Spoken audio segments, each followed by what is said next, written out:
Senhor Deus, obrigada, Pai, por esse momento. Obrigada por estarmos aqui reunidos, Senhor, a tua igreja, para te adorar, para te buscar, conhecer mais da tua palavra, Senhor. Cadê minha mãe? Senhor, perdoa os nossos pecados, Pai. Lava-nos com a tua palavra, Senhor, que ela seja vida em nós. Transformação, Senhor, na nossa mente, no nosso coração. Quebra-nos nessa noite, Pai. Fala conosco, Senhor. Precisamos ouvir a sua voz. Precisamos da sua orientação. Nós somos necessitados de ti, Senhor. Precisamos estar contigo, ter a sua vida em nós, saber isso ser uma realidade profunda na nossa vida, Senhor. Te pedimos, Pai, fica conosco, fala através da boca do teu servo, Senhor, dá ele palavra vinda direto da tua boca, Senhor. Amém. Que ele possa dar aquilo que o Senhor tem para nós, a tua porção essa noite. Te agradeço, Senhor, por essa palavra que o Senhor vai dar. Te louvo porque tu és tremendo e o Senhor tem nos sustentado até aqui, Pai. Muito obrigada, Senhor. Eu oro em nome de Jesus.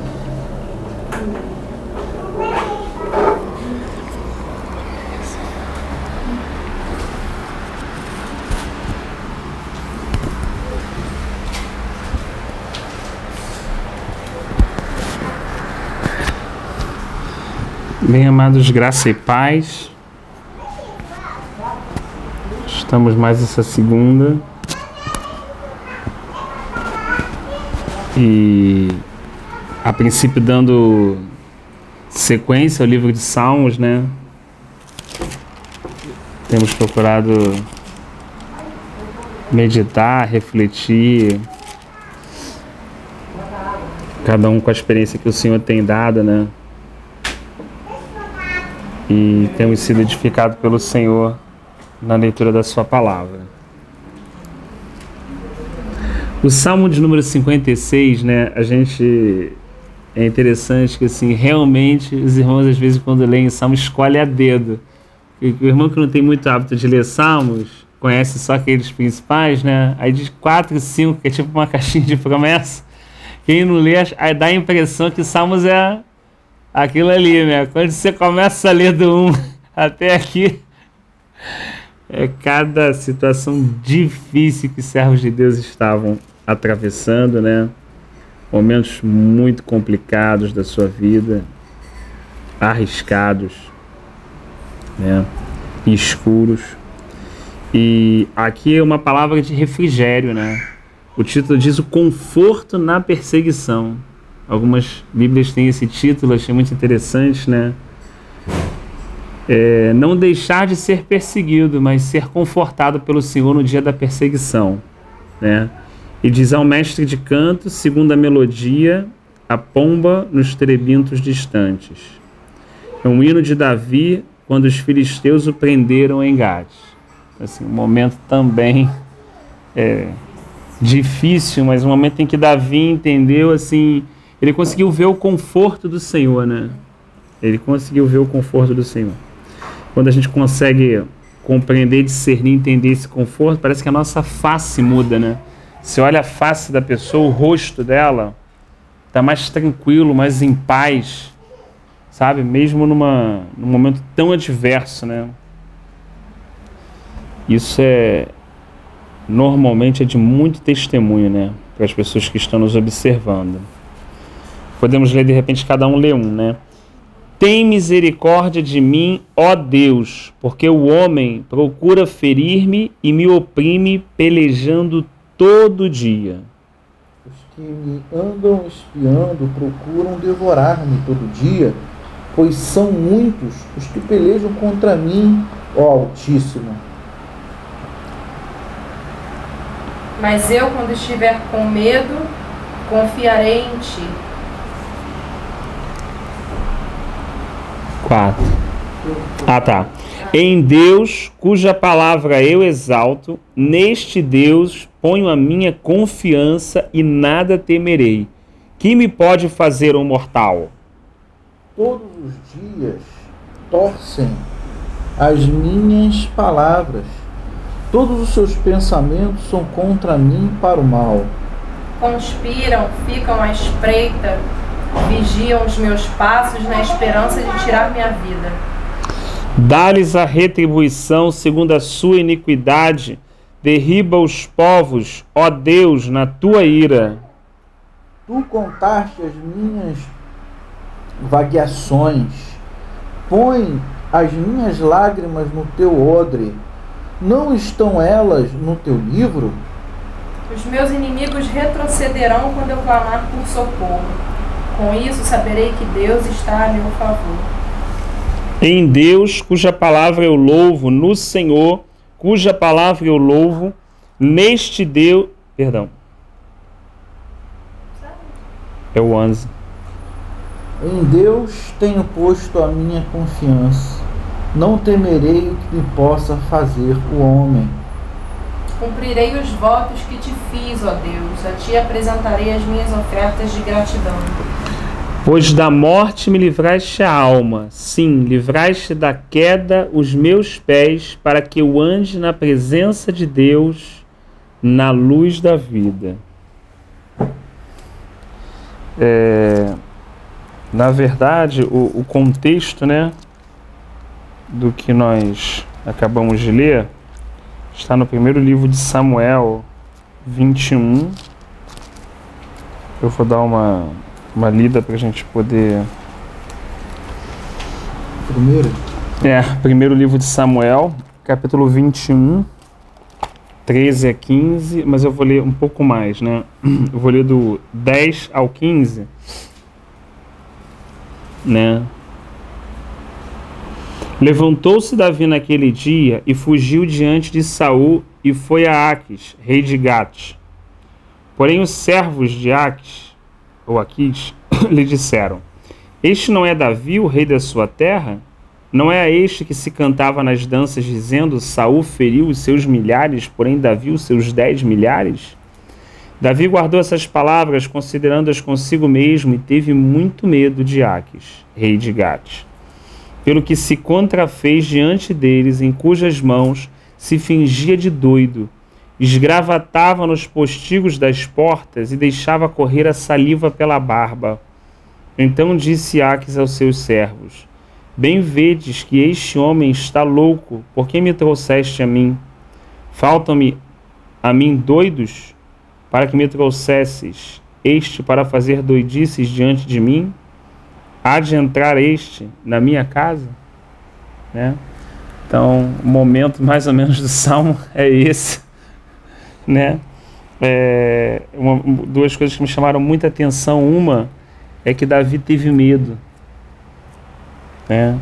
A gente normalmente, quando estuda sobre a vida de Davi, o pessoal prega e fala que ele matou um urso, um leão e um Golias. Que esse homem sente medo? Não é que um homem desse sente medo, um homem que partiu para cima de um leão, de um urso e de um Golias, né? Eu acho que aqui, como Paulo, fica muito claro assim a fragilidade do servo de Deus, como Elias, que matou muitos profetas, mas depois teve medo da ameaça de Jezabel, né?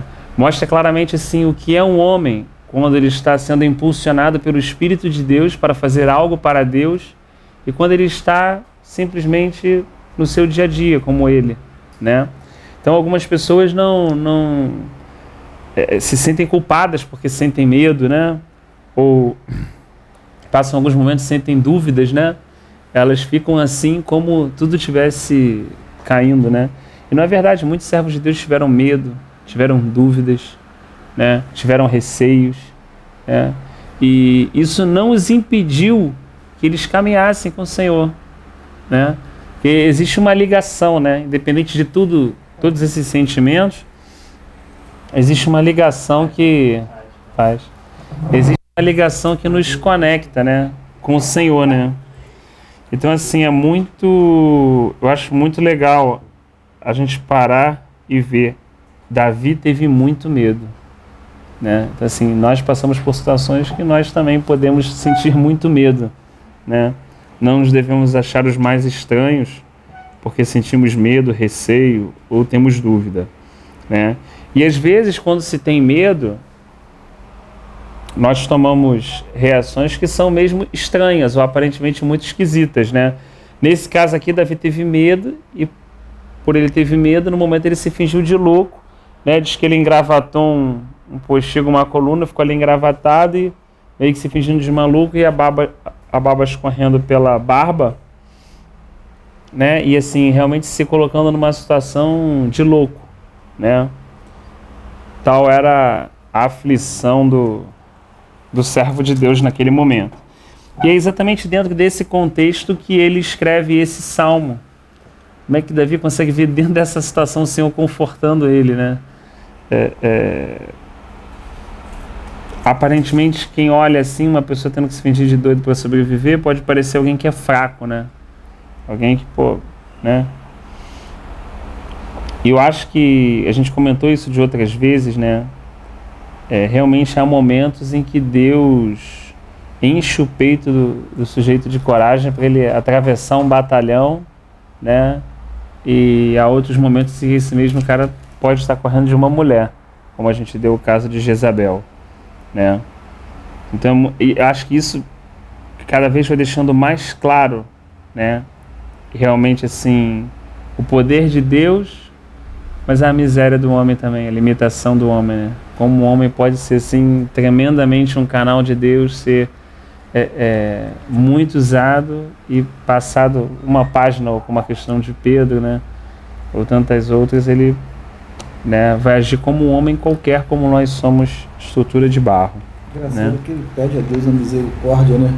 Tem misericórdia de mim, ó Deus,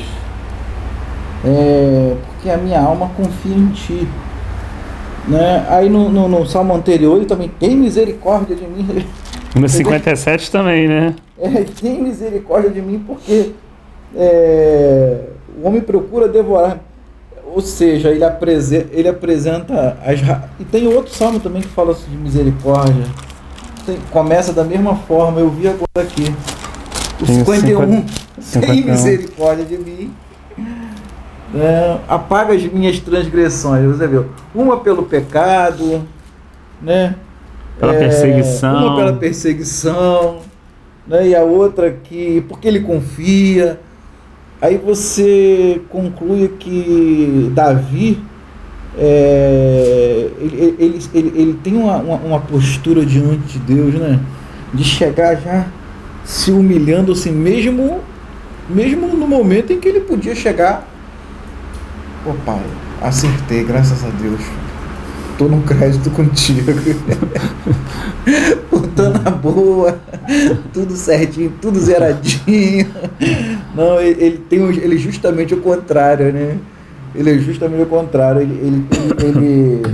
Ele coloca diante de Deus a sua miserabilidade, né? Eu acho isso tão bom. O medo, né? Eu tô com medo, Senhor, tem misericórdia de mim. Eu tô com medo por causa disso. Igual aquela criança que chega perto da gente, pô pai, eu tô com medo de ir pro quarto lá, dormir lá no escuro, dá pra acender a luz. Mas antes ele fala, tem misericórdia. Não, meu filho, vamos lá, pá, não sei o que, você vai resolver o teu filho, né? Eu acho isso muito bonito ainda. E falta um pouquinho muito isso na gente, né? É verdade.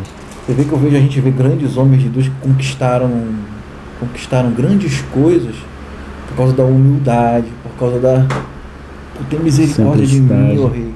A gente pode até citar o exemplo da rainha Esther, né? O exemplo de Neemias. Como eu posso estar alegre, meu Senhor? Como eu posso estar alegre se os sepulcros dos meus pais estão sendo violados, estão abertos, a cidade está queimada a fogo? Como pode estar meu coração regozijante? Eu não posso, meu Senhor.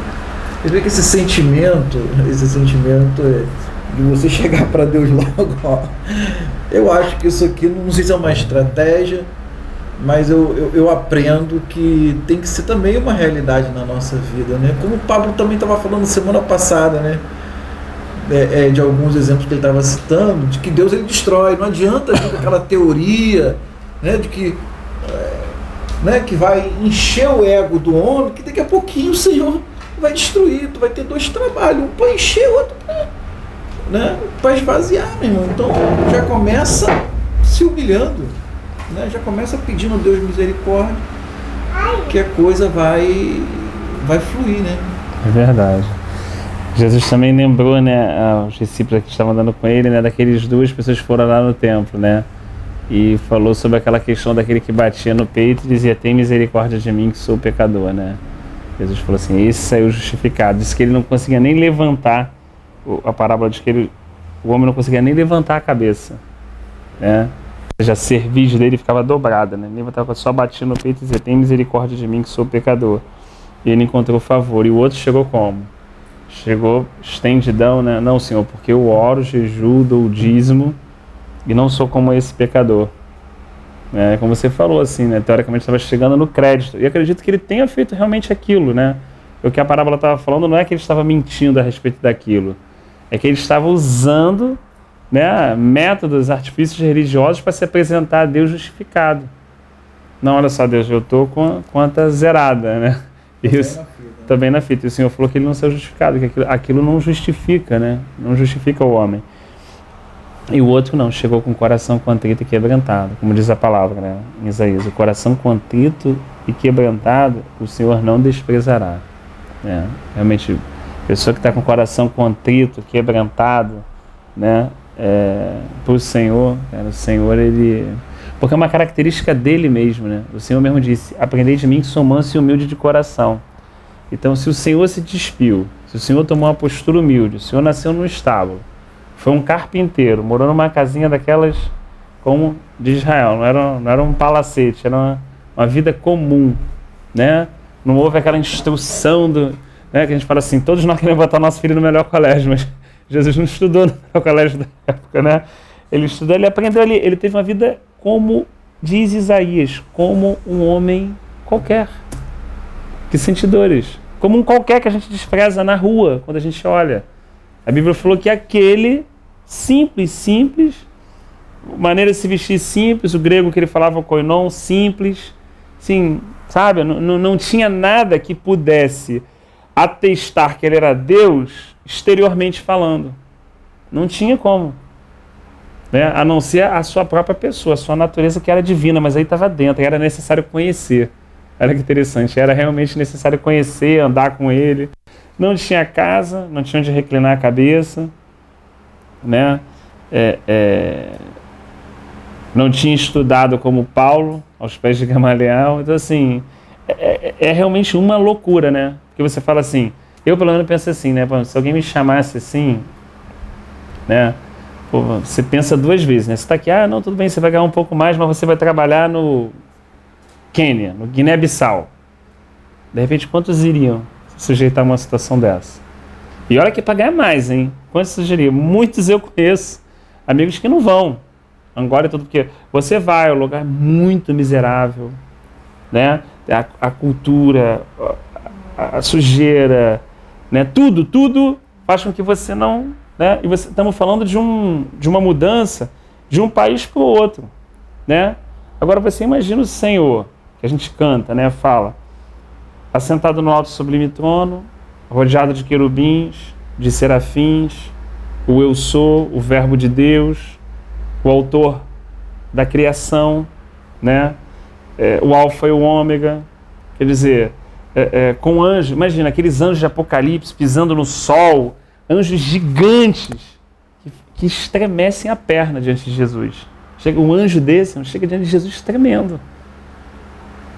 Você imagina, então, ele deixar isso para vir para a nossa condição, cara, é a maior distância que pode existir de qualquer situação que a gente compare que a nossa vida fique ruim, entendeu? Não, eu saí disso e foi por ruim, não tem como, porque assim, deixou tudo, e acho que Paulo, quando estava escrevendo isso, eu acho que ele estava meditando, pensando, e ele estava impressionado pelo que o Espírito Santo estava falando com ele. Ele falou assim, é como ele estivesse escrevendo, mas ele mesmo se impressionando, se esvaziou da sua glória, deixou a sua glória. Quer dizer, veio numa condição de humana, como homem, morrer uma morte de cruz, né? Então, assim, realmente assim, se torna uma coisa muito, muito conflitante, né? E assim como o Senhor é o Evangelho. Se o Evangelho, ele atrai pelo estereótipo, alguma coisa está errada. Ele tem que atrair pelo interior, como a própria pessoa do Filho. né? Se o que está atraindo é alguma coisa externa, então assim, tem alguma coisa que não condiz. Provavelmente daqui a algum tempo a pessoa vai se frustrar, né? Mas se realmente o que atrai, né, a pessoa a ouvir as boas novas é o Filho de Deus e a sua maravilhosa obra que ele fez na cruz, então por mais que essa pessoa atravesse muitos momentos difíceis, ela vai virar para o Senhor e vai falar assim: e aí, Senhor, para onde irei eu? Só o Senhor tem palavra de vida eterna. A vida pode estar um lixo, mas a pessoa vai falar o quê? Lixo no sentido assim, permite a liberdade da expressão, né? Como o Pedro falou, vale, irmão, não tinha mais ou menos, todo mundo perdeu tudo. Ali não tinha alguém frequentando o culto, ali tinha pessoas que perderam tudo na vida. Tudo, perderam tudo. Perderam profissão, perderam barco, né? As famílias distantes, perderam tudo. Então eles não estavam no... Pô, essa semana eu vou estar com os irmãos, semana que vem não vai dar. Ele não tinha essa flexibilidade entre estar e ter a sua vida. A sua vida virou aquilo.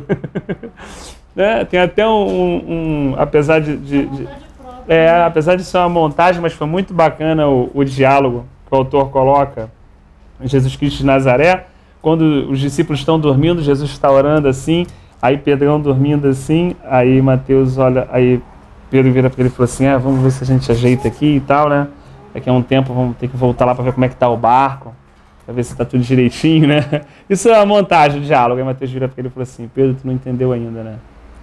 Depois do dia que a gente conheceu esse homem, a nossa vida nunca mais vai ser a mesma. Nunca mais a gente vai voltar, Pedro. Nunca mais. Aí Pedro olha assim para ele e passa aquela cena interessante assim dos dois refletindo a respeito do que seguir a Jesus estava fazendo com a própria vida deles. Porque assim, diferente de um discípulo, né, de um mestre grego que tinha a sua vida, né, pessoal, era apenas um ensino, como a gente vai para a faculdade hoje, né? Bem, um discípulo de um judeu era diferente, né? A vida dele era aquilo. O mestre dele era o alvo dele, né? Então a vida dele ia realmente de cabeça para baixo, né? Então assim, a gente começou tudo isso por causa da misericórdia, né? Que você estava falando assim de Davi viver debaixo dessa misericórdia e lembrar que a gente olha, a gente vê Davi como servo de Deus, mas, irmão, se a gente for no contexto histórico, Davi era um rei. E um rei naquela época era como fosse um deus. A gente precisa ter isso na cabeça. Nabucodonosor não era maluco, como as pessoas dizem, né? O Ciro, o Beltesazar. Assim, não é que ele era maluco, não tem uma... Era o contexto da época. O cara era como fosse, entre aspas, um deus. Até o Daniel, quando tem a interpretação do sonho, coloca para ele e fala assim, ó, tudo que existe, que respira, que está sobre a terra, Deus colocou debaixo das tuas mãos, Nabucodonosor. Então assim, os reis, eles tinham essa figura. Então assim, a gente está falando de um homem que não é aquele miserável que estava sem emprego, nem um guerreiro, um cara que estava meio que seria normal o cara orar assim. A gente estava falando da maior autoridade de Israel. Eu senti o homem no exército desse homem. Imagina o poder militar que tinha, econômico, depois com toda a expansão do império, assim, imagina a palavra que Davi tinha. O rei não tinha esse, tinha poder de vida e morte. Vinha um sujeito, ele mandava matar, irmão, matava. Não tinha essa. Não, porque vai aqui, entra com recurso na ação. Assim, a gente precisa entender esse contexto antigamente e ver que esse homem tinha na mão essa autonomia, esse poder que era dado. Ele ficava até preocupado com esse negócio que ele falava, ele falou no Salmo 51, Senhor, livra-me do crime de sangue, né? De repente é por causa do julgamento, né? Você vê o temor que ele tinha, era um homem assim, para ele clamar misericórdia, ele tinha, mas ele via a condição dele. Ele sabia que ele estava assim, revestido de uma missão. Ele tinha uma missão que o Senhor tirou de trás das ovelhas do seu pai para tomar conta das ovelhas de Israel. Então ele tinha essa missão, mas ele conseguia separar quem ele era do ofício que Deus tinha colocado na mão para fazer. Ele não misturava as coisas, entendeu? Ele não ganhava importância em si mesmo, como é muito comum hoje, a pessoa acaba tendo uma ascensão, ela fala assim, pô, você sabe o que você está falando, cara? Pô, você sabe com quem você está se dirigindo a palavra? Né? Então assim, Davi não tinha isso. Davi vinha lá, ele jogava, vinha a mulher prostituta ela colocar a causa, a mãe, o outro fulano, ele atendia todo mundo do povo como fosse realmente uma pessoa da família, né? E ele conseguia separar quem ele era, Davi, miserável, da função que ele tinha que exercer. Então, assim, realmente é muito difícil quando uma pessoa, né, quando um servo de Deus está debaixo, tá com todo esse encargo, né, ele realmente está nessa posição de misericórdia, né? É claro que quando o irmão abre, permite, então o Senhor vai trabalhando, e de tantas, do tratamento do Senhor, aquele irmão vai realmente assim se tornando um instrumento útil na mão do Senhor, levando aquele encargo, mas sem fazer daquilo um chamariz para ele mesmo, né? Então isso está ligado muito também à obra da cruz na vida da pessoa, né? Porque é possível que uma pessoa tenha um serviço na casa de Deus, mas como a cruz não tem operado, aquele serviço acaba tomando um vulto maior do que a própria obra do Filho de Deus, né? Às vezes se fala mais, aí são os desequilíbrios do corpo, né? Que as pessoas discutem e viram debates eternos, mas cura interior, mas não sei o que, mais isso, mais aquilo, porque as pessoas dão tanta importância naquilo de forma isolada, que aquilo causa um desequilíbrio no corpo, quando aquilo no corpo poderia ser feito de uma forma totalmente equilibrada, assim como eu não tenho noção do sangue que está passando aqui, mas passa, né? Do dedinho da unha, minha unha está crescendo agora, daqui a uma semana eu vou cortar, mas ela está crescendo agora, você não está percebendo que ela está crescendo agora, mas ela está crescendo, né? Então, assim, eu acho que toda essa dificuldade que Davi passou também era uma estrutura que o Senhor estava dando a ele. Entendeu? Não tem como a gente ser estruturado por Deus, ter largueza de ombro, como diz Davi, sem trilhar esse caminho. Realmente não tem jeito assim.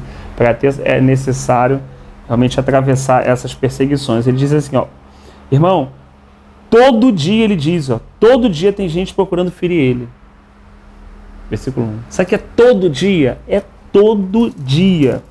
Os que me espreitam continuamente querem ferir-me, e são muitos os que atrevidamente me combatem. Em me vindo temor, hei de confiar em ti. Olha o receio de Davi de novo. Está cercado. Em vez dele peitar com a sua própria força aquela situação, né? Pô, sou rei e tal, tem exército, e tenta resolver com a sua mão, você vê que ele prefere confiar no Senhor. Ele prefere, poxa, eu corro para os pés do Senhor, né? E realmente assim, o Senhor confirmou o reino de Davi, né? E fez uma promessa e depois selou essa aliança com ele, né? E a gente entende a importância disso, que jamais deixaria de ter um descendente de Davi, da sua linhagem, sentado no trono de Israel. E a gente vai ter um descendente, o filho de Davi, que ao mesmo tempo era o Senhor de Davi, que vai se assentar. Imagina a gente já numa situação assim, irmãos, vídeo de milênio, né? O Senhor vindo para reinar 1000 anos, e Jesus Cristo de Nazaré se assentando naquele trono como um homem, obviamente também glorificado, mas assim, como uma semente, um descendente de Davi. E Davi olhando aquela promessa sendo cumprida. Olha, eu acho que Davi, não sei se naquela época ele dava para imaginar o quão amplo seriam as promessas de Deus. Às vezes Deus faz uma promessa na nossa vida, a gente acha que é um negocinho pequenininho e tal, né? Senhor, olha, eu tenho isso aqui para você. Aí a pessoa despreza aquilo que é pequeno, né? Mas aquele pequenininho, como diz lá no livro de Ageu, né? Não despreze o início da obra e tal. E aquela coisa pequenininha, às vezes aquilo é uma representatividade, uma proporção que a gente não imagina, né? Assim, pô, quem é Ruth? Uma atitude dela. Só uma atitude de ser perseverante a Deus? Bem, ela foi avó do homem que a gente está falando agora. Ela foi bisavó. Bisavó, coisa é pequena, né? Ela só foi fiel, mas a fidelidade dela gerou um rei. Gerou na descendência dela o rei Davi, pô. Você vê, e ela casou com Boaz, então assim, era uma mulher, teoricamente, que a gente está falando de simplicidade e humildade, marido morto, viúva, a sogra não tinha mais filho para dar para ela, morou 10 anos em Moabe, uma terra de fome, 10 anos, uma vida aparentemente sem sentido. Sem filhos. Porque teve sem filhos. E interessante que nos 10 anos que ela estava lá, ela não teve filho. Mas quando ela casou com Boaz, ela teve, né? Aí você vai pensando e você vai entendendo o porquê algumas coisas acontecem e outras não. Dentro da nossa limitação, a gente tenta fazer um juízo de valor ou julgar coisas que a gente não compreende, que a gente não entende. Ela poderia ter tido um filho? Poderia. Talvez aquele filho mudasse. Ela não teve. Não, e diz que Noemi era amarga, né? Eu ia correr légua dessa sogra. Olha só. Mas você vê que a fidelidade, olha só, que ela passou assim, onde tu pousares, pousarei eu. Né? Aonde você for, eu vou. O teu povo é o meu povo, o teu Deus será o meu Deus. Ah, quando Deus ouviu isso, meu irmão, assim, uma moabita, tá cheio de gente em Israel, entendeu? Essa mulher é moabita. Quer dizer, ela também tipifica a figura da igreja, né? Como filha mais nova, né? Como Efraim, como adentrando, né? Por causa de uma aliança, de uma declaração e profissão de fé. Então ela entra na aliança e casa com Boaz, que era um homem que... Então assim, são atitudes pequenas. A Raabe era prostituta, pô, morava lá. Quem diria que a vida dela fosse para frente? Morava em Jericó, pô. Todo dia era atender cliente, pô. Ela dormia com homem. A vida dela era essa, gente. Não tem como, o nego maqueia e tudo. A vida dela era essa. Até o dia que, por causa de uma atitude de fidelidade, olha como é que Deus olha para as pessoas. Ele não olha como a gente olha. Deus não faz acepção de pessoas. Ele não faz. Ele olha para uma pessoa diferente de como a gente olha. Então, assim, por causa de uma atitude dela, simples, de fidelidade, ela casou com um príncipe Naasson. Um príncipe de Judá. Também entrou numa genealogia ali também tremenda ali na sequência, se você ler ali livro de Crônicas. Então, assim, são atitudes às vezes muito simples, como a moça do fluxo de sangue que tocou o Senhor, e muitas outras atitudes que a gente para pensar, não são grandes coisas que vão, sabe, que vão impressionar, são pequenas coisas. Talvez aqueles que estão sendo presentes para quando o Senhor nasceu. Já pensou no galardão desses? Ninguém fala, né? Só fala do cara que orou, que expulsou o demônio. Eles só chegaram lá e... Mas, assim, o encargo que estava sobre a vida deles era qual? Aquele, eles cumpriram. Eles foram fiel? Foram. Passaram o momento difícil? Passaram, porque, pô, eles encontraram com o rei, meu irmão. Bateu de gente que era ótimo. Era um louco.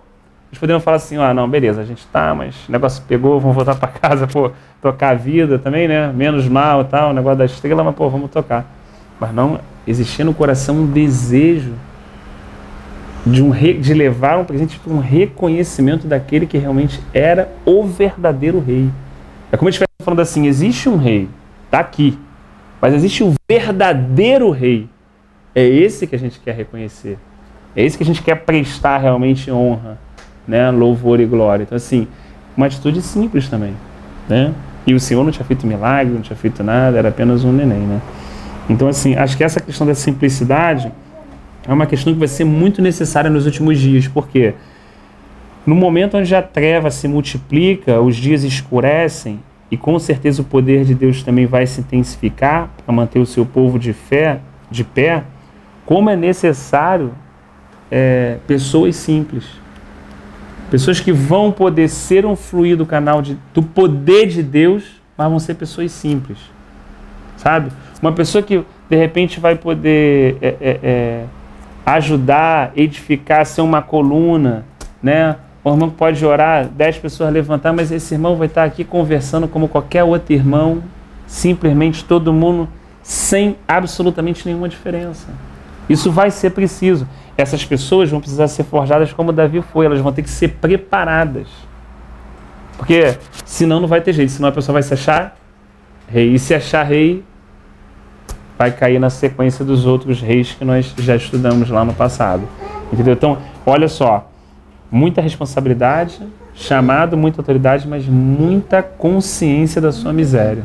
Tipo assim, é como o Davi fala, eu estou aqui, meu irmão, de vez em quando eu tenho que sentar naquela cadeira ali para fazer algumas coisas para o Senhor, mas eu saio dali, meu irmão, minha cama é igual, meu travesseiro é igual, a água que eu uso para tomar banho é igual, não muda nada. Eu continuo a mesma pessoa. só que exerço um serviço para o Senhor como cada um ali exercia. E Davi tinha essa consciência, ele levava em conta os sacerdotes, quando consultava através da escola sacerdotal, né? Não só Samuel a respeito, mas Aimeleque e homens que ele via como pessoas de Deus, e ele se sujeitava, como muitas vezes Deus dando direção à vida dele através daquelas pessoas. Ele falava assim, não, meu irmão, calma aí, tu é fraco, parceiro, eu sou rei, eu sou profeta, eu sou salmista, Deus fala comigo direto, não precisa usar você não, né? Então não tinha essa independência, apesar dele estar numa posição pelo Antigo Testamento, numa hierarquia, mas ele conseguia discernir, né, que ele via, ele era criança, Deus falava com ele se movia assim, poxa, Deus vai falar através daquele cara caído lá quando ele estava fugindo de Ziclag, até através daquele cara Deus pode falar, né? Até através de uma criança, né? Acho que eu botei no lugar errado. Então assim, em Deus cuja palavra eu exalto, neste Deus eu ponho a minha confiança e nada temerei. O que me pode fazer um mortal? Né? Ele ratificando muito essa questão da confiança. Uma coisa que ele aprendeu na sua própria pele, né? Confiar em Deus. Agora, Rafael, eu vejo assim, não posso citar nomes, nem ninguém, mas eu vejo como, eu até estava falando sobre isso antes da gente começar, como que as pessoas, você também tocou nesse assunto, como as pessoas confiam, né, nos seus status, né, como elas são viciadas nisso, né? Eu estava até comentando com ela a respeito de Ló e da sua esposa, né? Que ela olhou para trás, morreu, tal. O coração, ele provavelmente era um prefeito, subprefeito da cidade, tinha muitas posses. Como isso, o cargo, a posição, né? Ela é uma coisa que entra na carne e passa a ser um só com a pessoa. E você vê até homens de Deus que não se separam da autoridade, do poder. Eles preferem morrer com isso, né? Do que da liberdade. Não, meu tempo passou, né? Agora eu não sou mais. Entendeu? Não, acabou. Eu tô tirando até um exemplo que vocês não conhecem da nossa igreja. Com 70 anos é jubilado, né? Então o bispo jubilou um monte de gente com 70 anos. Mas quando ele foi ser jubilado, opa, eu não posso ser jubilado. Mas ele jubilou muito. Como que é uma coisa que entra isso assim? Eu não estou falando mal dele, do exemplo dele, entende? Como isso até no próprio reino de Deus, isso é uma coisa que a gente tem que tomar cuidado. Né? É uma coisa que vai tomando conta da gente, e se bobear, derruba. Se bobear, cai. É uma coisa que o Pablo estava falando semana passada, é o trabalho de se encher e esvaziar. Trabalho essas coisas, palavras, pregações. Aí você vê, Xande, a importância da obra da cruz. A importância da obra da cruz. Aí você vê realmente o quanto a cruz pode tratar a vida daquele irmão. Imagina o Daniel. Daniel foi um profeta que atravessou não só reinos, mas nações. Cara, com 62 anos, não vou dizer ele se aposentou, mas assim, né? Com 62 anos ele continuou vivendo, mas sem uma expressão profética. Entendeu? Então imagina, tranquilo, na boa, não voltou, né? Com Esdras e Neemias. Teve a sequência, o seu final de vida, descansou lá, como diz o final do livro dele e tudo. Mas imagina para a pessoa que está constantemente vendo animais, estátuas, o Apocalipse, compreendendo, sendo usado para reis hoje, Deus pesou na balança, acabou, entra um exército na noite seguinte, o cara morre. É nesse nível que a gente está falando, meu irmão. Como é que você acha que um cara desse era olhado? Quando um rei entrava, falava, meu irmão, nesse não mexe. Não devia ser assim? O cara falou, no dia seguinte veio o exército, matou todo mundo, pô. O nego já jogou o cara na cova, o leão não comeu ele, meu irmão, não mexe com esse cara. Concorda? É que eu falo assim, meu irmão, não mexe não. Eu tenho Deus, tenho tudo, mas esse caboclo, o resto, mas aquele ali, meu irmão, tu não toca não. Você imagina o que isso pode produzir? Não mexe naquela formiguinha não. Você imagina o que isso pode produzir na carne de qualquer um de nós? De se achar, meu irmão. Daqui a pouco, E você vê assim, como Daniel conseguiu conciliar isso bem. Cara, quando ele começa a orar, ele fala, Senhor, perdoa o meu pecado e o pecado do teu povo. Sabe? A identificação, o tipo de coração que o cara tinha, né? A ligação ali, toda aquela situação, mas ele parava, lembrava do escrito de Salomão, virava para Jerusalém, 3 vezes por dia orava em direção ao Senhor, lembrando da palavra de Deus, que o dia que eles se humilhassem, se voltassem para lá, deixassem os maus caminhos, o Senhor restauraria. Ele fazia aquilo em cima de uma palavra de Deus que ele tinha. Ele não fazia aquilo por ato religioso. Ele sabia que ia chegar o dia que Deus iria restaurar a sorte daquele povo. E você vê assim, como a vida dele, irmão, foi para isso. E assim, e ele poderia ter tido um outro caminho, digamos assim, de sucesso humano, natural, absurdo. Absurdo. Porque ninguém ia tocar no homem desse. Assim, naturalmente falando, as pessoas iam ter medo, né? Quando tem medo de, às vezes, do macumbeiro, que os caras têm medo, você imagina da expressão que ele teve, assim. Ele conduziu isso de uma forma, na graça do Senhor, ele conseguiu conduzir isso, terminou seu ministério profético, e assim, conseguiu viver seus últimos dias, assim, de forma fiel e glorificando o nome do Senhor. Eu lembro de uma oração dele que ele fala assim, ele tem misericórdia perdoa, né? Porque a nós pertence a confusão de rosto, mas a ti, ó Deus, pertence a misericórdia. Pedindo a Deus misericórdia. Misericórdia também, que é o mesmo. Eu vejo uma oração do irmão Romeu, ele fala que à medida com que a gente avança assim no conhecimento da pessoa do Senhor, né? É à medida que o outro lado da balança, o ego também cresce. Mas o Senhor permite com que esse ego cresça, para que essa é a grande diferença do servo de Deus e o que não serve a Deus, né? Que serve ao seu próprio ego. Porque quando o servo de Deus, ele olha o tamanho do ego dele, porque, irmão, é prático. À medida com que você vai crescendo no Senhor, na vida de Deus, automaticamente o seu ego vai crescer, vai se comparar, porque isso é o trabalho da cruz. A cruz permite isso. A grande diferença é a gente se voltar para o Senhor e conseguir enxergar isso tudo como nossa miséria e não a gente se apoiar em cima desse ego. Algumas pessoas que não conhecem o Senhor verdadeiramente, elas se apoiam em cima desse ego e aí ela continua crescendo, aí vai só inflando. Outras pessoas, elas olham para esse ego e vê o tamanho da miséria dela, porque esse ego ele vai fazer assim, caramba, tu é muito bom, poxa, tem na hora, é o que Satanás vai fazer na hora. Então você pega e você se compara, aí aquilo ali serve como um espelho para você se ver e você se humilhar cada vez mais. Essa é a diferença do servo de Deus, que ele se vê, ele olha e fala, caramba, irmão, não tem como. Quando você faz quando você é usado por Deus em alguma situação, irmão, às vezes você vai dormir 3 horas da manhã na luta com o ego. Eu falo isso porque se você não entrar nessa batalha, irmão, para trabalhar ele, para tratar ele, você vai se apoiar nele. Você se apoiando nele, irmão, é luta. Você vai, depois para você pegar o fio da meada de novo é difícil. Então às vezes você vai dormir 3 horas da manhã orando diante do Senhor, para o Senhor te dar aquela realidade para você conseguir enxergar a tua miséria.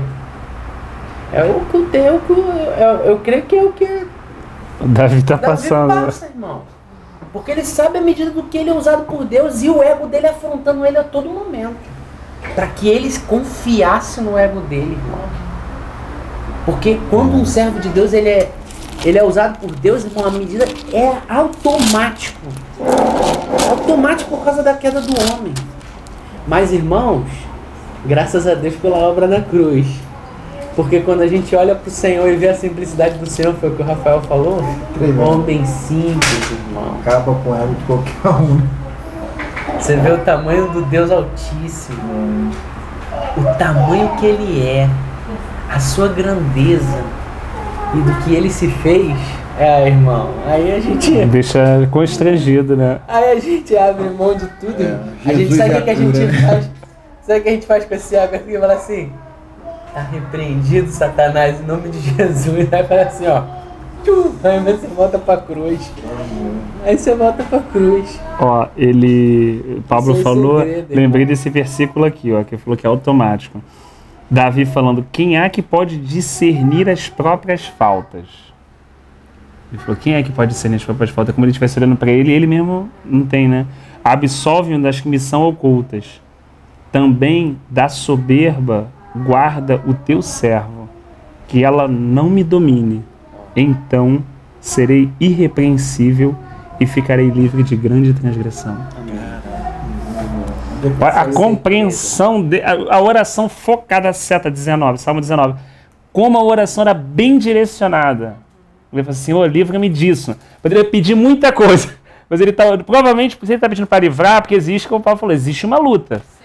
Senão, livrar de quê? Não, e outra, né? Fala da soberba não dominá-lo. É porque não dominá-la, né? Mas que ela... Eu estava conversando sobre isso com o Marcelo hoje, essa questão do domínio próprio. O domínio próprio não é você não ter aquilo, né? Não é a palavra, não é você não ter a palavra que quer sair. É você não permitir que ela saia, né? E aquilo não crie ninho, que aquilo, né, não te domine. Justamente. Então ele diz que vai ser irrepreensível e vai ficar livre de grande transgressão, né? Então, assim, aí falando da palavra, eu vou ler então 14, né? As palavras dos meus lábios e o meditar do meu coração sejam agradáveis na tua presença, Senhor, rocha minha e redentor meu. Então, assim, e aí eu acredito, assim, que o Senhor, por misericórdia, ajuda muita gente nessa batalha do ego, né? É uma experiência, assim, muito simples demais, assim. Eu não diria que era uma bobeira, porque para mim foi importante, né? Mas para algumas pessoas pode ser, assim, uma bobeira, né? Eu passei por uma experiência, assim, um certo momento, assim, que eu estava com algum encargo, assim, e na época de ministrar a palavra e orar, e aí eu sei que algumas pessoas ficaram curadas, né, assim, então não sei que eu voltei para casa com aquilo, mas assim, voltei para casa com aquilo aparentemente sem perceber nada, entendeu? Voltei só assim, foi uma bênção, Deus trabalhou e tal, não sei o que, papapá. Pô, cara, quando eu cheguei em casa, minha filha começou a passar mal, e eu orava e ela não, entendeu? Não era curada. Pô, varão, depois de 1 ou 2 horas eu já estava no chão. Tipo assim, já estava, nada daquilo que aconteceu no culto fazia sentido para mim mais. Porque eu estava diante de uma situação completamente impotente, sem resolver. Simples assim, cara, como fosse assim, tipo... Sabe quando você, entre aspas, assim, desculpa a expressão de brincadeira, mas é como às vezes, assim, Deus fizesse assim com a gente, pô, vai lá, cara, você não... Vai lá, beleza, você não se acha, então vai lá, vou deixar você agora... Tipo assim, pra mexer com a gente no sentido do alto, da gente se autoconhecer, né? E como a gente faz às vezes com a criança fica constrangida, a gente é levado a um constrangimento e se humilha diante do Senhor. Depois de muito, assim, daquela situação, né, a coisa passou. Mas é claro que aquela enfermidade teve endereço. E não foi o diabo. Aí que entra todas essas questões que eu preciso entender. Não, porque não foi. Aí é o que Paulo fala, mensageiro de Satanás 3 vezes bofeteou a minha cara. Pedi para que orasse. Mas o Senhor falou assim, não. O mensageiro era de Satanás, tudo bem. Mas quem abria a porta para ele entrar? Deus. Entendeu? Então assim, por quê? Por causa da grandeza das revelações que recebi, foi necessário que fosse me posto esse espinho na carne para que eu não me ensoberbecesse. Então assim, ele entendeu também esse propósito. Devia ser constrangedor, irmão. Você imagina, você sobe, até eu não sei, os irmãos que estudam aí que são mais estudiosos, mas não sei até que céu, não sei o que vai dar, mas ver coisas que não pode escrever, isso e aquilo e tal, pá, revelação giga, é Sara, é H, é 1 milhão de coisas, irmão. Antigo Testamento, uma profundidade. Pedro, que era o apóstolo e próximo com o Senhor, diz que Paulo fala coisas que são difíceis de entender. Meu irmão, tu imagina o ego normal do homem. Não, tem como? Fariseu, né? Ele já então toda uma... Então assim, era necessário, eu esmurro a minha carne todos os dias para que, tendo levado muitos a Cristo, não seja eu naquele dia desqualificado. Então ele pegava e esmurrava a carne dele. Ele entendia isso. Por isso que ele falava de todos os pecadores, eu sou o pior. Eu sou o pior. Então assim, aí realmente o Salmo talvez seja um ensinamento muito profundo de como o Senhor deseja que a gente se chegue em oração, ou como a gente permaneça diante da presença dele, independente de a gente estar em bons ou maus momentos, né? Não, são poucos os irmãos que assim, usado por Deus, que às vezes não vai ficar até 2, 3 horas da manhã com o Senhor, sabe, trabalhando essa questão porque é uma luta, irmão, sabe? É uma batalha por causa disso, porque você enfrenta o teu ego diretamente, irmão. E se você não tem essa batalha, você realmente assim, você está se apoiando no seu ego, sabe? É errado, né? Irmão, porque não tem como você não ficar soberbo quando você é usado pelo Senhor. É impossível. E se você não levar isso para diante do Senhor, levar isso para a cruz do Senhor, foi o que o Rafael falou, a questão da enfermidade lá da Sarinha. Não foi uma questão... Automaticamente o homem já pensa, caramba, estava lá fazendo a obra de Deus, Satanás já se levantou e tal, não sei o que. Irmão, sabe, questão do ego, irmão. Pra gente, não é o mais fácil pra gente é a gente, tava lá fazendo botar o problema Deus, fora. Não, aqui, tava lá fazendo a obra de Deus, tanto foi curado, foi feito isso e aquilo, e agora, ele foi lá em cima e, consegue entender? Mas não, irmão, o melhor caminho não é esse, o melhor caminho é da humilhação. Se a gente descobre o caminho da humilhação, irmão, o Rafael tá lendo vários textos aí, de Davi, de Paulo, irmão, são caminhos de luz para nós. Eu fiquei assim, Pedro teve que ouvir o galo cantar 3 vezes para descobrir esse caminho. O irmão Sérgio fala muito isso. O irmão Sérgio fala assim com uma graça, irmão, o Pedro, aquele Pedro todo altivo, todo soberbo, depois que ele ouviu o galo cantar a primeira vez, ele falou, caramba, se cantar mais 2 eu tô frio. Cantou a segunda. Cantou a terceira. Rapaz, acabou. Destruiu o moço. Destruiu o moço, mano. Às vezes a gente precisa ouvir o galo cantar 3 vezes pra ser destruído. Engraçado ver um pensamento na minha mente de que até o João mesmo na ilha de Pátimo, olha as condições que aquele homem estava isolado, né, debaixo de uma circunstância, uma ilha. Porque eu estava vendo na Discovery aí, falando sobre João na ilha de Pátimo. Tudo pedra, né, cara? Não tem nada. Até hoje não tem como sobreviver naquele lugar. Você imagina aquela época, o cara estava sofrendo e teve uma revelação. Será que ele estivesse lá no mar Adriático, deitado, lendo o jornal tranquilo? Eu tenho um ótimo ali como referência os livros dele, né? Para mim, um dos escritores, né, do nosso tempo, assim, da geração aí, que mais trata com relação à vida cristã, né? O Otmani, e o homem viveu a vida inteira preso. Morreu preso. Quer dizer, você vê assim, aqueles que enxergaram mais isso tiveram as suas vidas numa circunstância mais difícil, né? Paulo diz assim, a nós apóstolos, parece que o Senhor pôs como esterco do mundo, os últimos da fila. Olha a impressão que ele fala. Porque assim, imagina, todo mundo, Paulo fala assim, irmão, vocês, assim, eu sou pobre, ele fala, né, para que vocês possam ser ricos.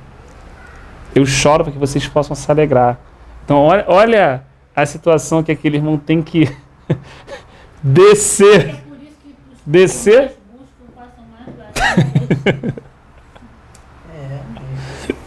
Bom.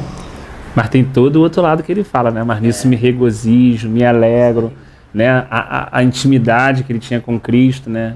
O Senhor aparecendo do lado dele, não, levanta, porque é necessário que você volte lá e testemunhe de mim ainda e tal.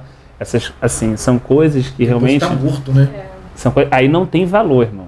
Aí não tem valor. Ou como... Tava lá no lugar que tem pedra, mas Jesus chegou e falou assim, João, sobe aqui que eu vou te mostrar umas coisas. Se ele estivesse em outro lugar, ele ia subir. Então, essa questão, assim, de realmente, assim, dessa riqueza, né? É uma inversão de valores. A pessoa, os nossos olhos, parece que é miserável, mas ela se torna rica. É porque ele entendeu, Rafael, que o tesouro dele é no céu. Ele entendeu de verdade mesmo, né? Agora eu fico impressionado com a sociedade. A sociedade vê isso de uma maneira, poxa, o cara um velho jogado numa ilha, um mendigo, sem história, não tem um cargo, né? O outro parece um maluco andando de um lado para outro. Isso não faz o menor sentido para quem está de fora. Não tem. Imagina Moisés, Xande, quando ele foi perseguido, e aí é o lado mais histórico, né? Mas foi assim colocado para vaguear no deserto durante os 40 anos. Ramsés II declarou que nada daquela construção que ele havia feito, né? Ele foi um trabalhador tremendo, né? Um engenheiro, né? Alguém que tinha, digamos assim, era poderoso em atos e palavras, como diz a Escritura. A pessoa assim que era o filho da filha de Faraó, era o próximo a se assentar ali, né? Então, assim, que fosse apagado, né? O Moshe fosse apagado o nome dele de toda a construção. Que ninguém, que assim, nada do que ele fez pudesse lembrar o nome dele. Tal era a questão da traição, porque para os egípcios foi uma grande traição. Alguém que para eles era um egípcio, de repente lá na ponta descobre que é um quê? Um hebreu. Os caras são sangue, se a gente acha que é sangue azul, os caras são sangue violeta. Entendeu? Porque eles são deuses, pô. Quando o cara morria, irmão, tinha que todo mundo morrer com o cara dentro da pirâmide. O cara é outro nível, cara. Que a gente está falando de Deus. Toda aquela questão que eles tinham. Aí você imagina, ele, diz Hebreus, que optou. Foi uma opção de Moisés. Ele fez uma opção de deixar tudo aquilo, né, para simplesmente andar com o Senhor num deserto, cumprindo o propósito de Deus em levar um povo. Aí você pergunta, aí na história, tudo bem acontecendo. Você fala assim, quem sabe o nome do faraó daquela época? E quem lembra o nome de Moisés hoje? Tremendo. Entendeu? Essa questão, Deus fala assim, rapaz, esquece isso, não tem valor nenhum, rapaz. Tu acha que tu vai ter PhD, não sei o que, barará. Esquece essa parada, a não ser que tenha... Lógico, nós não estamos falando contra o PhD, por favor. Podem ter alguns irmãos na internet, a gente tem que tomar esse cuidado. Porque pode ser que o Senhor tenha um propósito tremendo de levar um irmão lá fazendo PhD e levar Cristo para todas aquelas pessoas que estão lá, irmão. Então a gente não está falando contra o estudo ou o PhD, está falando assim, contra o valor que essas coisas têm dentro do coração do homem. Essa uma questão, né? Não pode levar uma soberba, uma jactância. Isso, uma jactância. A palavra de Paulo, você falou, parece que a gente é o esterco do mundo, né? Mas, ao mesmo tempo, a palavra que ele fala, que ele considera todas as coisas como... Esterco por amor a Cristo. Pelas riquezas, né? Olha só que interessante, o versículo 8. Contaste os meus passos quando sofri perseguições. Quando você é perseguido, você faz o quê? Você corre, né? Assim, quando estava vindo o filho dele, Absalão, até o trono, ele fugiu para não guerrear com o filho dele e atravessou o rio. Ele está falando o seguinte, olha, quando eu estava fugindo, Deus, o Senhor estava contando os meus passos. Olha o detalhe disso. Contando. 1, 2, 3, 4, 5, 6, 7. Cada vez que eu era perseguido, o Senhor contava os meus passos. Ou seja, o Senhor observava cada passo que eu dava quando eu estava sob perseguição. Então assim, isso traz o quê? O título do Salmo, conforto. Eu não estou sozinho, eu não estou correndo para qualquer lado. Eu não estou no meio de uma situação adversa sem saber o que fazer. Eu posso estar até caminhando, mas o Senhor está contando meus passos. E uma palavra muito confortante, muito refrigério. E o Senhor recolhe as minhas lágrimas no teu odre. É como Davi fosse chorar aí, ó, tá chorando, ele pega o odrezinho. Por quê? Porque para Deus as lágrimas de Davi eram preciosas. Porque não eram lágrimas de murmuração, mas eram lágrimas de um homem que, apesar de ter medo, de ser limitado, de saber da sua miséria, confiava no seu Deus. Então Deus ia lá e recolhia aquela lágrima, tinha valor para Deus. Era um choro que tinha valor. Era um choro que a gente pode chorar, desde que o nosso choro seja o Senhor. Então esse choro vai passar a ter valor, não por causa, né, de situações, mas quando o nosso choro é o Senhor, ou quando a gente chora pela miséria mesmo, então olha só, o Senhor colhe essas lágrimas, né? Não estão elas escritas no teu livro? No dia em que eu te invocar, baterão em retirada os meus inimigos. Bem sei isso, que Deus é por mim. Irmão, não era a porta de emprego que não tinha aberto ainda. Eram pessoas que queriam cortar o pescoço dele. De dia e de noite. É o rei de Gade. Quando o cara falou assim, é ele, aquele cara que cantava de Saul, que matou milhares, ele matou 10 milhares, sabe quantos esse cara matou do nosso povo? Era aquele que a gente estava lendo. O cara falou assim, irmão, eu e você, sei lá, qual é o pensamento natural? Babou. Pô, já era, acabou, meu. Acabou. E às vezes o livramento de Deus está em cortar a cabeça do gigante. E às vezes está em se fingir de louco. Mas é a mesma fé. Algumas pessoas têm vergonha de se fingir de louco. Só querem ter a espada para cortar a cabeça de Golias. Ou só querem vencer o urso e leão. Então, assim, a expressão da vitória do Senhor não é baseada no estereótipo de sucesso humano. Até porque a maior vitória que nós já tivemos foi o Filho de Deus pendurado no madeiro, que era uma aparente derrota. Então, assim, às vezes a gente tem que ficar bem atento que às vezes o Senhor nos dá palavra de sabedoria como deu para Estevão, né, e as pessoas não podem suportar aquela palavra e elas têm que se calar e ouvir o Evangelho.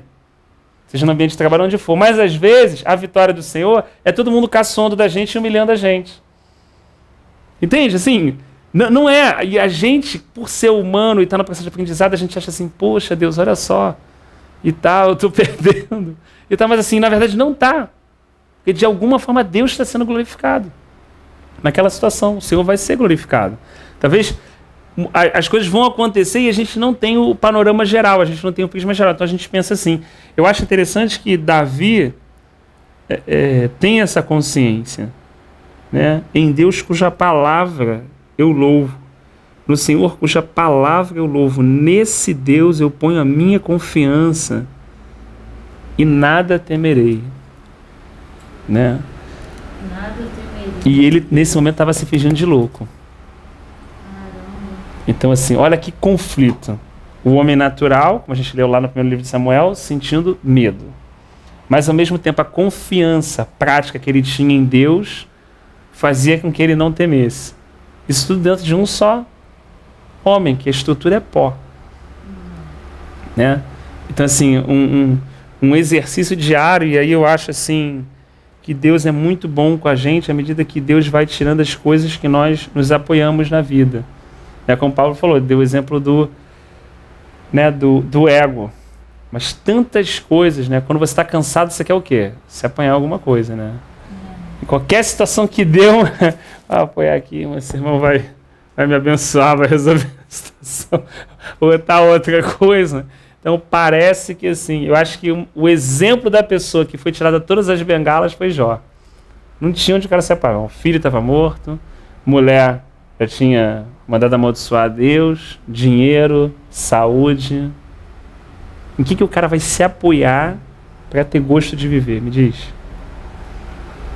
Pensando num dia prático, assim, sem negócio de culto e tal, assim, dia prático. O cara tá doente. Às vezes você, a pessoa é rica, mas tá doente, já fica meio assim. O cara tá doente, se coçando com um caco de telha, sem dinheiro, sem filha. Mulher já falando amaldiçoa teu Deus e morre. Quer dizer, já devia pegar a comida e... né? Vai jogar assim, o cara totalmente, absolutamente largado aos olhos humanos da sociedade, porque o nego caçoava, dos amigos, porque o acusavam. Então, assim, imagina esse tipo de contexto. E essa pessoa que está ali naquela condição, tendo tudo para querer, o nego se suicida por menos que isso. O nego toma remédio de tarja preta por menos que isso. E ele fala assim, eu sei que o meu Redentor vive e ele se levantará. Você imagina o que Deus pensou quando o sujeito falou isso, rapaz? Mas o que Deus no céu falou assim, toma na cabeça agora, falando pro diabo, aí, segura essa agora. Checkmate. Porque, meu irmão, assim, não tem mais nada para tu arrancar dele. Nada. Óbvio, ele estava passando um tratado também do Senhor, o Senhor estava também ganhando muitas coisas, estava glorificando, exaltando o nome dele. Né? Todo o céu, né? Porque tu imagina os anjos também. É como testemunha, né? Imagina, como diz Hebreus, imagina todos os anjos também acompanhando isso. Você imagina isso, aquela coisa assim, né? De, pô, não interfere. Ninguém mexe. E só olhando, rapaz, a gente vai ensinar o nosso filho, a gente fica angustiado, porque às vezes quer interferir na situação. Você imagina todo o exército celestial, todo mundo prestando atenção naquilo que estava acontecendo na Terra. Irmão, era uma disputa do céu na terra. O céu parou para olhar aquilo. É que às vezes a gente lê o livro de Jó, não, Jó perdeu e tal. Irmão, o céu parou porque havia uma aposta na terra. Os anjos, tudo, imagina você olhando assim, não mexe. Não toca. Deixa meu servo lá passar. Agora, e vindo e saindo da terra, do pó, da estrutura, assim, da miséria. Olha, eu sei que o meu Redentor vive. Assim, dentro dele existe uma esperança em Cristo. Que nada, nenhuma circunstância ruim pode realmente demolir. Sabe? Aquilo deve ter subido como um perfume agradável aos céus. E os anjos devem ter bradado, né? E dançado mesmo na presença do Senhor. E como Deus gosta de ouvir isso do seu povo. Né? Do seu povo ter essa consciência da sua noiva, da sua igreja, tá mais desprendida, mais nele, sabe?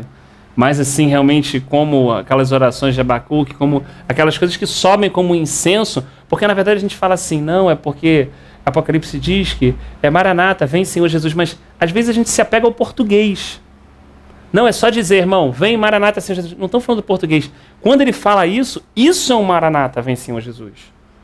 Uma atitude, uma expressão que sai da terra, isso é um vem. E isso é como se estivesse chamando, não numa declaração da palavra exata que está acontecendo, mas como um desejo de realmente, apesar de não ter absolutamente nada, assim, minha esperança está no Senhor. Eu quero o Senhor. Então, olha, realmente é muito trabalhado o Senhor, né? Graças a Deus, como diz Paulo, pelo nosso Senhor Jesus Cristo. Graças a Deus pela obra que ele realizou naquela cruz, irmãos. Aquilo realmente, como Paulo diz, é a vitória de Deus, é o poder de Deus mesmo, sabe? É o nosso escape mesmo. O Senhor na cruz é o nosso escape, é a porta aberta para a gente passar. Por isso Paulo fala que se maravilhou com aquela obra. Falou assim, meu Deus, realmente é a porta aberta. Ou seja, soberba, ego, intriga, competição, tudo isso, meu irmão, na cruz. Antes, Saulo, né? Mas é você. Quando ele viu o Senhor, cara, e ele viu que ele podia se livrar de todo aquele fardo, porque, irmão, o ego traz um fardo muito pesado. Traz um peso, porque você tem que sustentar aquilo, irmão. Você tem que sustentar o teu poder, o teu testemunho. O brilho, né? É a palavra. Irmão, tem que sustentar. A imagem, a reputação. Irmão, agora quando você não tem ego, você não está preocupado com a imagem, você está preocupado com o Senhor, rapaz. Ele fala, o ego é muito demais, né? O ego é muito brabo, rapaz. A gente fica carregando um monte. O Rogério que fala que a gente carrega um monte de lata velha. Eu fico carregando a lata, aí vem a latinha tudo velha atrás da gente. Vai pra lá, rapaz. É verdade. O voto que fiz, eu os manterei, ó Deus. Eu render-te-ei ações de graças. Num momento como esse, né? Pois da morte me livraste a alma, sim, livraste da queda os meus pés, para que eu ande na presença de Deus, na luz da vida. Uma oração, assim, bem consciente, né? Eu acho que, assim, uma das coisas que, quando a gente vai conhecendo o Senhor, a nossa oração precisa mudar, né? Duas coisas, assim, quando a gente se aproxima do Senhor, a nossa oração precisa mudar. Não tem jeito, assim, né? Primeiro pela consciência que a gente passa a ter, né? Ou através das situações ou das que Deus cria, né? Você vê, tem um livro, como você falou, do Otmani, que é o vaso de perfume, né? Já lá abaixo quebrado. Então ele fala da obra que o Espírito Santo tem de romper essa casca que nós temos, né? Para que essa vida do Senhor interior possa sair, né? E esse quebrar é através mesmo das circunstâncias que Deus vai colocando na nossa vida, a princípio natural. Gente, quem pega, assim, Jacó lutou com Deus, trocou de nome, Israel, né? pai das 12 tribos e tudo e tal, toda essa situação, né? Mas assim, se a gente parar para ver um pouco a vida da pessoa, a vida segunda, terça, quarta-feira, o trabalho, o dia a dia, né? Ele teve uma filha estuprada. Poucas pessoas sabem o que é isso, cara. Uma filha estuprada, né? Ele teve 2 filhos dele que se comportaram como assassinos, cara. Mataram toda uma pequena cidade na covardia quando eles tinham acabado de fazer a circuncisão, sabe? Ele teve a mulher que ele mais amava morta. Ele teve o filho que ele mais amava poupado dele, né? Assim, como Deus foi trabalhando na vida dele. Ao mesmo tempo, é isso que Paulo fala, que o tabernáculo exterior vai se desfazendo, a casa interior vai sendo construída. O Jacó que foi construído por Deus dentro, sabe? Aquele Jacó que foi mudando a oração, como nós falamos. Como é a oração dele quando ele estava fugindo? Senhor, se o Senhor me guardar, me livrar, me der alimento, me der isso, me der aquilo e tal, de tudo isso te darei o dízimo. Cara, milhares de vezes já orei assim. É o normal, é assim, Deus, se eu faz isso por mim, eu faço essa parte, a gente tem uma troca, né? Eu sou meio que um sócio meu, 50-50, ele não entendeu ainda que é 100-0, que Deus é dono de tudo e não tem nada. É tipo 50-50, quando ele vai ler o contrato, ih, caramba, babou o contrato, né? Não é o que eu pensava, a ação não está dividida, né? Então quando ele volta, cara sem mulher, com filho, todo quebrado já foi enganado lá, sabe? 20 anos, trabalhando, sabe? Aí tendo que enfrentar o irmão, aquelas outras situações todas que aconteceram na vida dele. Mas Jacó era um testemunho do Senhor, do que o Espírito Santo pode fazer na vida de um homem, como pode quebrar um homem, sabe? Então no final ele para. Ele, se não me falha a memória, foi o único homem que orou por um faraó. Ele abençoou o faraó. Ele abençoou o faraó.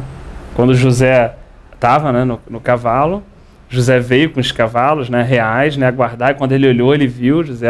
Aí veio o faraó, né, diz em Gênesis, e Jacó orou por ele e abençoou o faraó. Assim, o Senhor havia dado essa estrutura.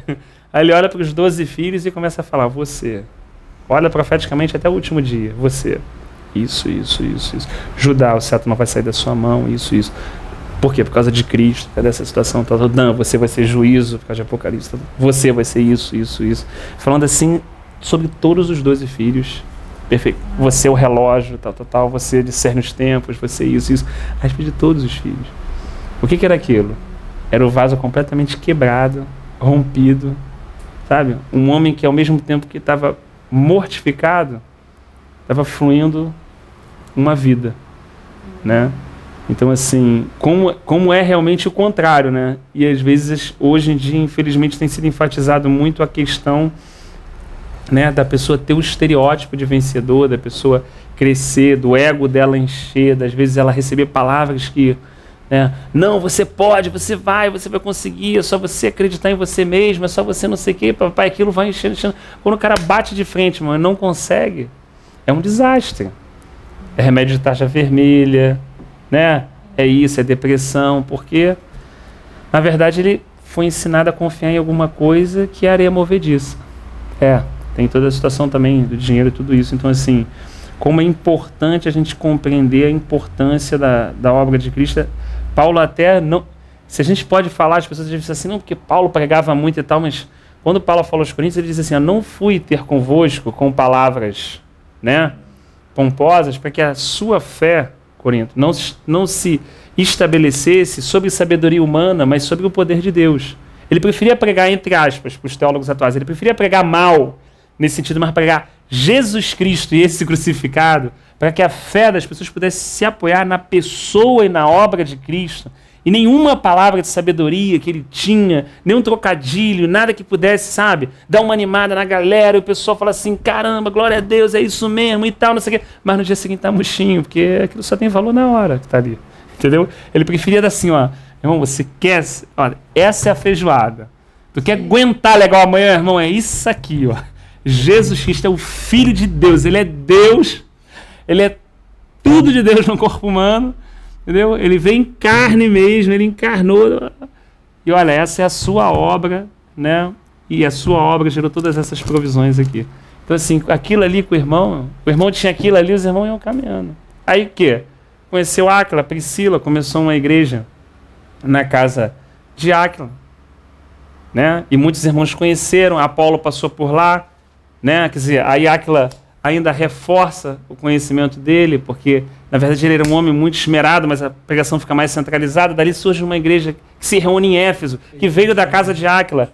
Então, assim, a coisa vai... não tinha essas... A coisa vai. Irmão, porque o fundamento havia sido bem colocado. O fundamento havia sido colocado. E batia dali, batia daqui, batia dali, mas... Você falando aí a respeito de hora, né? Jacó, quando o anjo fala para ele, você não se chamará mais Jacó, mas sim Israel, né? Aí você vê que quando ele faz esse desfecho, não é mais Jacó que está ali, né? Não é mais... o nome dele já tinha morrido, como você falou, o estereótipo já tinha acabado, e um novo homem, com um novo nome, estava ali profetizando, né? Estava ali mancando. Mancando,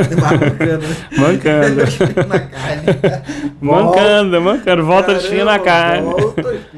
Mas o cara não tem que ser o patriarca, o cara, né, forte. O Israel, o cara mancando. Puxando a perna. O Israel mancando. Tremendo, né? Que o Senhor realmente nos ajude, né?